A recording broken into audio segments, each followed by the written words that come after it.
All right, we're back. I don't know if I've even posted this gameplay before, but my name is Thom, and I'm here with @Adrian Brody. Hey. And Melinders is in the bathroom. I don't know if I'm supposed to say that on the internet, but she'll be in and out. Okay, so last episode we left off the guy in the bar. He comes up. Who's the fucking drummer? Michael, boldly says, I forget even how you were like. I was tapping my foot. You're like, we're all confused. No one answered. Yeah. No one was a drummer, and I refused to just step to the. But then because he was just staring at us. Yeah. I was tapping my foot, but no one's a drummer. No one's a drummer. Because we're like, what the hell? Just right here is fine. And so Melinda's is trying to figure out where to sit. And so.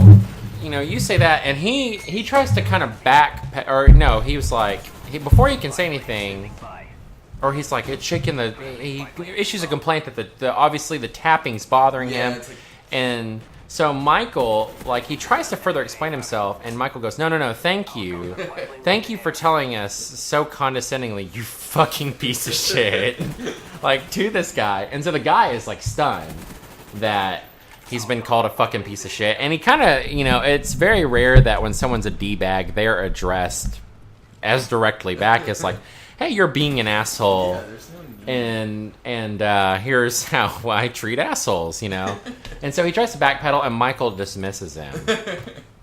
So that's one way to respond to this. So to catch Melinda up to, and those that kind of came in late on this episode, we're talking about, at work today, we had this small question asked to us in a meeting concerning popularity in literature, and can, I guess, how they interrelate with each other. And a middle school teacher replied that if it's popular, it cannot be literature.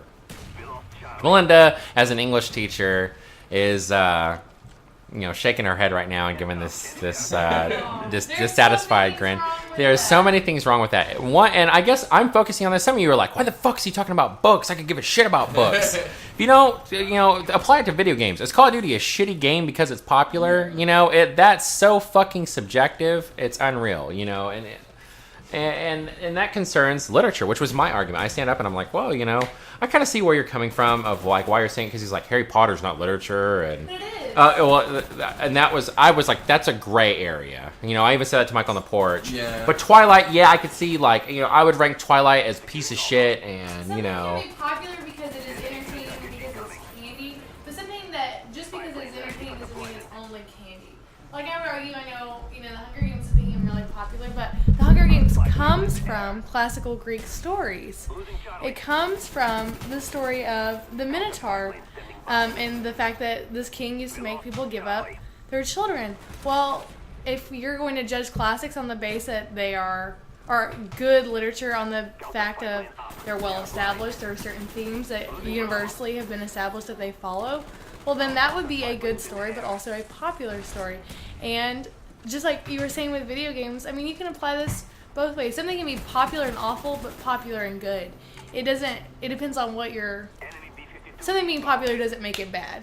And a lot of people tend to react to things like, oh, with popular, that means it must be bad. Or I shouldn't like it because it's popular, and that means it doesn't have the value that something that isn't popular does. See, I would argue that I totally agree. I love that point. I guess what I'm trying to say. I think it's not that people don't tend to like, or don't tend to stay away from popular things generally. You hear Starbucks. You hear Starbucks makes a great fucking cup of coffee. It's the most popular coffee shop on planet Earth. We still go to Starbucks. You're like, hey, but some people won't, and that's the thing but a very small percentage. Now, this very small percentage, I feel generally, it's a very I'm talking about the whole span of Starbucks' customer base. It's a very small percentage that's going to be like, fuck you, Starbucks. Michael's dog is teaching my dog the ways of the jungle there. That's what that was. It's going to be like, fuck Starbucks, it's popular. I don't want any part of it. Whether you're anti-consumerist or just whatever, whether you even know your reasonings behind why you don't like popular culture. Your reasonings are hardly. But to degrade something, well, and the example I used, was King Lear, and I was like, well, or the entire canon. I was like, well, but the canon's very popular, And I feel like King Lear is, and he told me like King Lear is an obscure title, so I kind of stepped in it, because see, that was my thing. Michael has the best answer in that King Lear may be obscure in some regards. But it's historically, Hamlet and King Lear are. Thank you, and those are the two examples I gave Michael. I was like, are Hamlet and King Lear? And I read King Lear in high school. Some of you might have read King Lear in high school. Some of you might have not. I don't know. I read it in college. But it's a classic. So I guess my kind of personal things on books like King Lear, plays like King Lear and Hamlet are, if you haven't read them, you fucking should. Like, you really should read it. Whether it's Cliff Notes or what, even the summary is gonna, it's gonna only enrich your understanding in that area. And there are Cliff Notes, and there aren't Cliff Notes for obscure things. Yeah. I never even thought of that. Oh my god. I have a point I want to make before I forget. Kind of talking to this side. There I have you a go. point to make before I forget to make it. Let us not forget that all classics came from people that were trying to make money. Just as all popular things that we deal with come from people wanting to make money. This idea that people want to be obscure doesn't exist. Although we may value that. We love independent music. We love independent movies. But all of them are eventually trying to get to a place where they do have notoriety. And the thing is so why are we supposed to place judgment on that? Charles Dickens, the joke about him is that he would make his stories extra long because he got paid per word. Yeah, he would release them in serials. He would release them in serials, which goes against. We had talked about that too in the porch about Dickens doing that. That is such a great point because. Oh, what did that make me think of? I was like, oh hell yeah, she's getting it, and I totally forgot like why I got stoked on it. Woo! No, but. That's the thing. King Lear is not a fucking cult classic. It's not Fight Club, okay? Like it's or the Rocky Horror Picture Show. It didn't suck shit back in the day, and now we consider it good.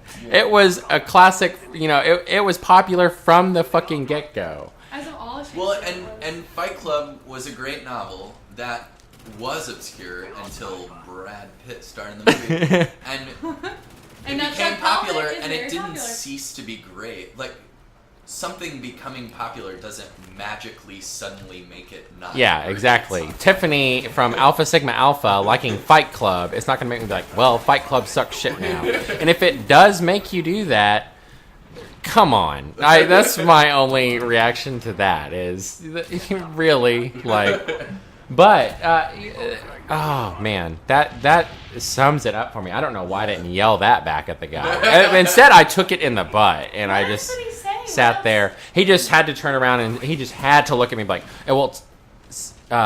well, to me, King Lear is, or he's like, to many, King Lear is an obscure title. Are we in Fahrenheit 451? Hold on just a minute. We are going to do one last part to this because now we're hitting the rant moment of our thing. So we're going to effectively put condoms on and then stick it in on this guy. And we will see you guys on the next part. So we hope you guys enjoyed the episode, and we'll talk to you later.